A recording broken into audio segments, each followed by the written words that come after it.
दादाजी के आशीर्वाद पत्र 21वां जन्म उत्सव। शिवानी अमितराज 5 अगस्त 2026। शिवानी, ऐसा लग रहा है जैसे कल की ही बात हो जब तुम अपनी माँ की गोद में आई थी। हमारे परिवार के बगीचे की तुम प्रथम सुंदर कली थी जो अब पुष्प बनकर बगीचे की शोभा बढ़ा रही हो। हैप्पी बर्थडे सुनना अब तुम्हारे लिए कोई एक्साइटमेंट का विषय नहीं है। अब तुम जैन जी के एज ग्रुप में शामिल एक मैच्योर्ड गर्ल हो, तो क्यों न तुम्हारी समझदारी के स्तर को परखने के लिए, तुम्हारे विचार जानने के लिए तुम्हारे साथ कुछ इंटेलिजेंट वार्तालाप किया जाए। आओ शिवानी, आज अपने विचारों के द्वारा अपनी समझ का परिचय दो। सबसे पहले एक बात शॉर्ट में बताओ कि तुम्हारी लाइफ का गोल क्या है, टारगेट क्या है और उसे अचीव करने के लिए तुम्हारा रोड मैप क्या है। आपने शॉर्ट में बोला है तो मैं शॉर्ट में ही बताती हूँ। मेरी लाइफ का purpose goal is to be happy, healthy, wealthy and wise. And इसी तरह जो रोड मैप है वो भी बहुत सिंपल है। अपनी गलतियों से सीखना, नए एक्सपीरियंसेस लेते रहना और सबसे इम्पॉर्टेंट हमेशा हमेशा क्यूरियस रहना। ओके। अच्छा शिवानी, क्या तुम ऐसा मानती हो कि स्कूल कॉलेज की पढ़ाई लाइफ के सभी निर्णय लेने की क्षमता को डेवलप्ड करती है, या कभी ऐसा नहीं लगता कि अपने हित और स्वार्थ की पूर्ति के लिए कुछ तत्वों का फैलाया माया जाल है जो एग्जाम्स, मार्क्स, डिग्री, नौकरी की रेस में समाज को झोंक कर अपना उल्लू सीधा कर रहा है। दादाजी, मेरे हिसाब से 100% स्कूल कॉलेज की पढ़ाई लाइफ के सभी निर्णय लेने की समझ को डेवलप करती है। पर इस बात पे हमारा डिस्कशन हो चुका है और आप हमेशा बोलते हो कि आपके दादा चाचा चौथी पास थे और फिर भी उन्होंने इतना सक्सेसफुल बिज़नेस या कमाई करी। पर वो तब था। अभी जब ये एआई का जो ज़माना आया है, लोगों को नौकरी मिलना, जॉब मिलना बहुत ही मुश्किल हो गया है। इसलिए पहले जो ये चीज़ें ऑप्शनल लगती थी कि चलो स्कूल में ज़्यादा ध्यान नहीं दिया तो ठीक है, काम तो मिल जाएगा, या कॉलेज नहीं किया तो ठीक है, पर अभी ये बहुत नेसेसरी हो गई है। इसलिए तुम्हें कोई भी स्ट्रीम में या कहीं भी कुछ भी करियर बनाना हो तो बेसिक नॉलेज से ज़्यादा तुमको उसमें स्पेसिफ़िक प्रोफेशनल नॉलेज होना बहुत ज़रूरी है अभी के टाइम में। शिवानी, तुम्हारे विचारों को दर्ज कर लिया गया। अब जरा एक करंट टॉपिक पर अपने विचार बताओ कि ये जैन जी क्या बला है, और उसमें भी फीमेल जैन जी कुछ ज़्यादा ही एक्टिव नज़र आ रही हैं।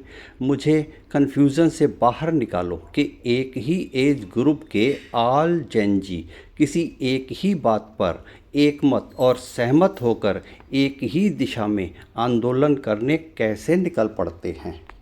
तो जेन ज़ी का फुल फॉर्म है जनरेशन ज़ी, और ये एज ग्रुप 14 से 29 साल के लोगों को कहा जाता है।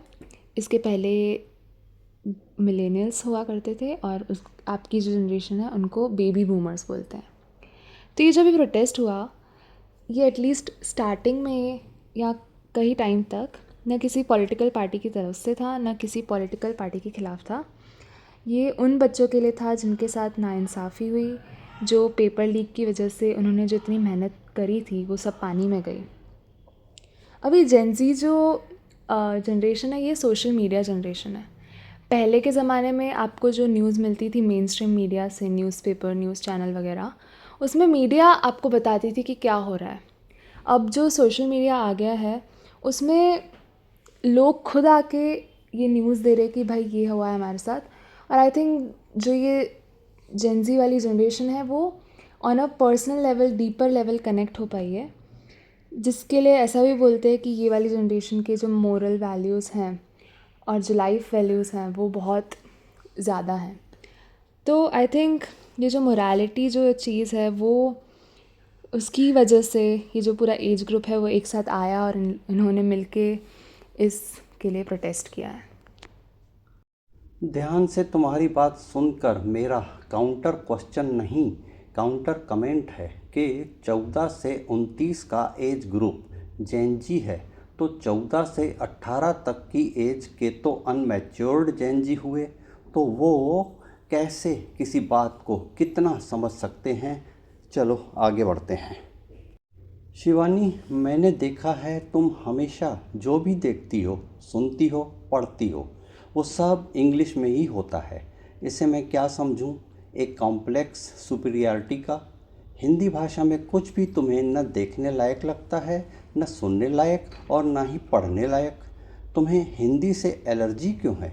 क्या हिंदी तुम्हारे दिमाग में इन्फीरियरिटी कॉम्प्लेक्स फील करवाती है? रीज़नेबल कारण बताओ जिससे मैं सेटिस्फाइड हो सकूं। पहले तो दादाजी आप मुझे ये बताओ कि आपके मन में ये आया कैसे कि इंग्लिश भाषा में कोई देखता सुनता पढ़ता है तो वो सुपीरियर है और हिंदी में देखता है तो वो इन्फीरियर है।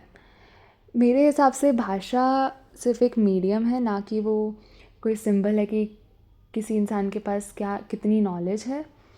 जो तुम पढ़ते हो, जो तुम देख रहे हो, जो तुम सुन रहे हो, आई थिंक उसमें वैल्यू है, ना कि कौन सी भाषा में तुम देख रहे हो। तो हाँ। मतलब शिवानी, जितना जो कुछ वैल्यूएबल है वो केवल इंग्लिश में ही अवेलेबल है। हिंदी की न कोई बुक, न कोई फिल्म, न कोई वीडियो, कुछ भी देखने सुनने पढ़ने के लिए वैल्यूएबल नहीं है तुम्हारी नज़र में। ओके, अब बहुत सहजता से ये बताओ कि तुमने 21 वर्ष पूरे किए, लाइफ की जर्नी के आज तुम किस पड़ाव पर हो? अभी तक की अपनी लाइफ से कितनी सेटिस्फाइड हो?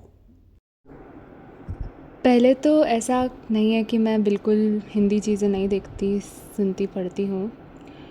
मुझे उनके कंटेंट के हिसाब से चीज़ें देखना, सुनना, पढ़ना पसंद है। और हम भाषा पे क्यों डिस्कशन कर रहे हैं, हम इस पे क्यों नहीं कर रहे कि मैं क्या देख रही हूँ, क्या सुन रही हूँ, क्या पढ़ रही हूँ। दूसरा पार्ट ऑफ क्वेश्चन आपका, उसका जवाब है कि अभी मैं अपनी लाइफ के उस पड़ाव पर हूँ जहाँ मैं असली दुनिया आउटसाइड स्कूल, कॉलेज, घर के लिए तैयार हो रही हूँ, नए एक्सपीरियंसेस ले रही हूँ। जहाँ तक सेटिस्फैक्शन की बात है, आपको ऐसा कोई भी नहीं मिलेगा जो बोलेगा कि वो खुद की लाइफ से 100% सेटिस्फाइड रहा है। हमेशा व्हाट इफ़ नॉट दिस वाला सवाल हर किसी के मन में रहता ही है। शिवनी, जीवन में डिसिप्लिन की कितनी इम्पोर्टेंस है तुम्हारे विचारों में? Discipline has been a very big part of my childhood. मेरा स्कूल जो था महाराजा अग्रसेन विद्यालय, वो इसी चीज़ के लिए बहुत फेमस था। वहाँ से अगर मैंने कुछ सीखा है तो that discipline is the foundation of a successful life. कोई भी गोल या चीज़ तुम्हें अचीव करनी हो तो डिसिप्लिन इज़ मस्ट। ऑनेस्टली बोलो तो मैं अभी इस स्टेज ऑफ लाइफ पे बिल्कुल भी डिसिप्लिन नहीं हूँ। आई struggled a lot with procrastination, time management वगैरह, बट मैं धीरे धीरे खुद को इम्प्रूव करने की कोशिश कर रही हूँ।